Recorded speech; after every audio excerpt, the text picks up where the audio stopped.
Bro, alam mo ba may bakla daw sa team natin? Sino daw, pre? Gusto mo malaman? Kiss muna.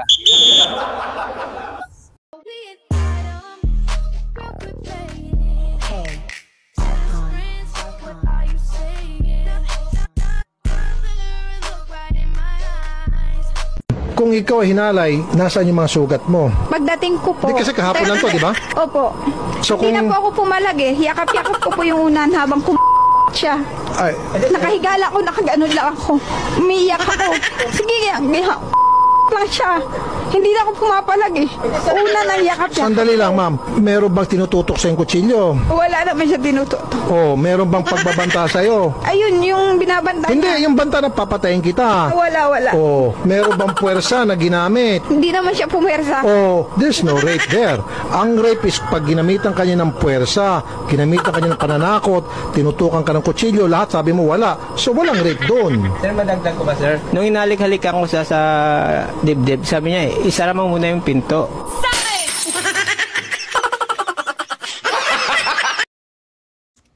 Hi guys, so I'm not sure anong nangyayari ngayon, but ang daming termination na nangyayari.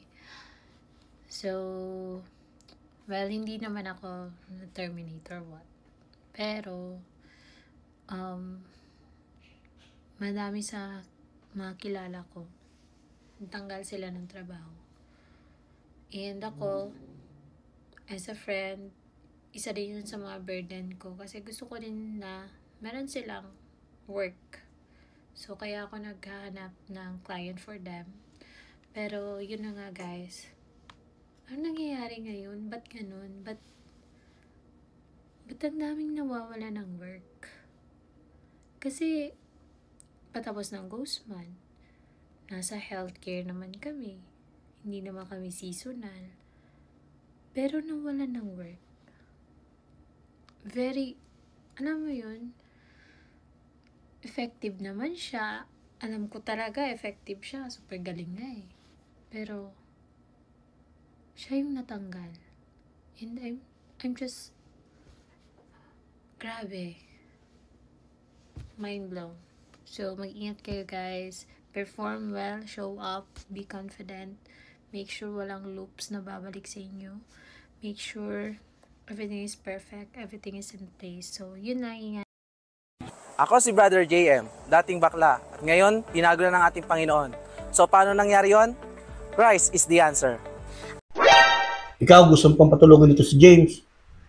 Puro na lang sama na loob yung binibigay mo sa akin. Ikaw nagkagusto ka sa masarap tsaka gwapo. Kaya nga. Kaya pag ako namatay, gusto ko, si James yung mga pangasawa mo.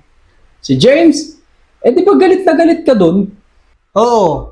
Kasi gusto ko rin siya magdusa.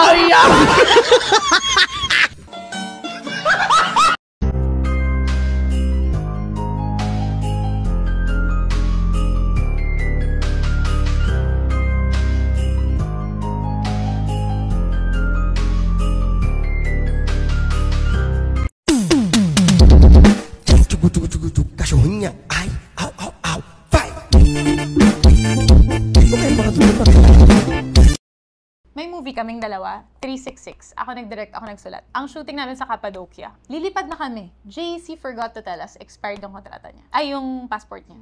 Hindi siya nakalipad. Lumipad ako mag-isa. Galit na galit ako kay JC. Nangingit-ngit yung galit ko. Nagtatype ako ng revisions ng script kasi wala akong ka-eksena. So ngayon, gusto mong bumawi, pupunta tayong Turkey. Kung i-expire ko kaya yung passport mo.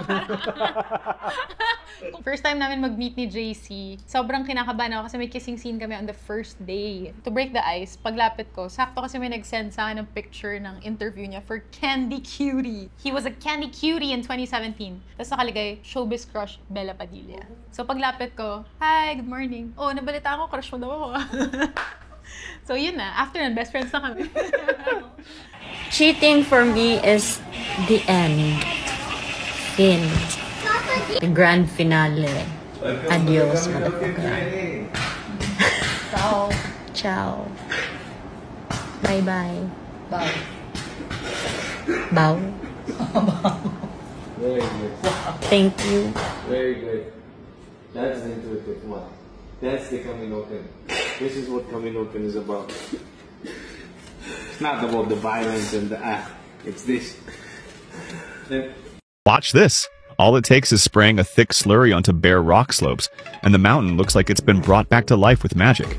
At first glance, it seems like someone is just painting the ground green, a cosmetic project with no real effect. But give it just 2 weeks, and the whole surface is covered with fresh grass. This method is called hydro-seeding, a fast and efficient way to restore vegetation. It mixes wood fiber, straw, and shredded mulch together with seeds, fertilizer, water, binding agents, and turns them into a thick slurry. Then, with a high-pressure sprayer, the mixture is evenly applied to the soil. The slurry locks the seeds firmly to the ground, while the fibers and moisture retainers create a stable environment, helping the seeds germinate quickly. Compared to traditional planting, hydro-seeding is more than 5 times faster and much cheaper. Here's what it looks like after just 2 months. A hillside completely covered in green. Fast, affordable, and highly effective. Pretty amazing, right? What if I told you the reason you're bloated, itchy, and fucking exhausted isn't just stress? It's little worms partying inside your body? Yeah, parasites. So here are 10 hidden signs that you might have them. Let's go! Number 1, itchy ass at night. Yeah, it's gross, but if you're scratching your butt like a dog on the carpet, guess what? You might have uninvited guests. Number 2, weird skin rashes and random itching. No, Karen, it's not dry skin season. It's parasites dumping their toxic shit under your skin. Number 3, sugar cravings that feel uncontrollable. Not your fault, bro. The worms want donuts. Not you. You're basically a walking vending machine for them. Number 4, grinding teeth in your sleep. Your dentist says stress, but nope, it's a classic parasite rave in your jaw. Number 5, random stomach pain that comes and goes. One day, fine. Next day, doubled over. Yeah, worms don't exactly follow a schedule. Number 6, brain fog, stress, can't focus for shit. Not ADHD, bro. It's parasite poison messing with your nervous system. Number 7, random weight loss or gain. Imagine a worm controlling your metabolism like it's changing TV channels. Creepy as hell. Number 10, waking up around 3 a.m. every night. That's not a spiritual awakening. That's your liver fighting off toxic parasite waste. Enjoy. So yeah, you might not just be tired and bloated. You might actually be a fucking Airbnb for parasites.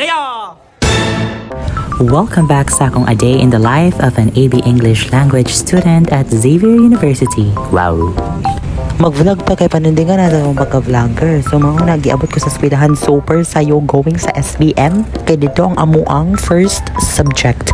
History among first subject ana guys. So iya pa na lang na ninyo pila ka steps. So kapoy kay na guys, hanga kaayo. I really need to rest time to time because you know basin makuyapan ko. Joke over. So mauren to kadugay ba kani oy. Giabot na rin ko sa classroom guys. O diba? Naana na akong blockmates nga si Arnold Bakungan og ang Fibonacci Queen nga si Misha. So nagsugod na ang klase guys kay lisod sa dili ta magsugod. Nag-notes na dayon mi ana. Kay mag-quiz basin kung kinsa ang nagpatay kang Magellan. Dili sila Lapu-Lapu kung dili si Misha. So throughout the lesson there are so many things that we've learned. So nigawa sa rin mi nagbabay mi sa mong teacher kay para na mi ignition values. Going mi ana sa amuang second subject. Wow! Here we go again. Ano pa na pinakagwapa sa campus? Iyang giawat-awat akong A Day in My Life. Tanawa. Wow! Day in a life as in...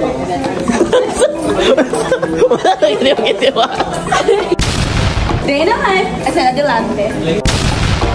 So, nag-reporting remi ana and then small discussion because our prof will have a quiz next meeting. Sino ka dyan? Kinsa man na. So, maorin to going nami ana sa mga last subject. So, nitabok rami ana, padulong nami ana agriculture guys, 5th floor. So, nag-elevator mi, lisod sad. Maorin na, nanamo ang last subject and then humanami, ginaog na rin mi ana, kay gutom na gid kaayo mi, like, wala na nagkadimao ang amo ang tiyan. Pak, sino ka dyan? What's your course? Intercourse. So, na-stuck me kay nag-Angelus.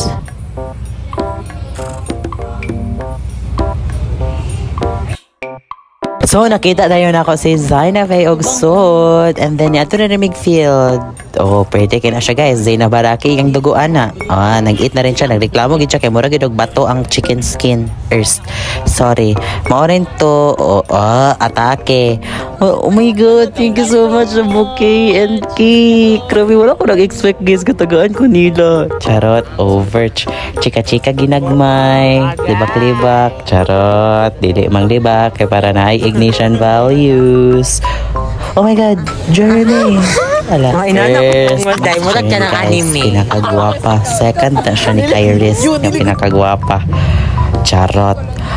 Mana going home. O diba, nag-check up pag na si Erika nga. Bantay daw din ako i-post. I-post na ko gid imong nahungday. Kay grabe kay ang face card. So mo rin ito, nagbakla na rin ko pagawas. Kaya so nagdili ta magawas. So niya maulit na ta. Buang. So giagi na rin ko sa portal ng Encantadia. And then mo rin na sa crossing Ipunan guys. War is over. Wala na baha. Thank you guys for watching this vlog. I hope nga musikat na gid ko.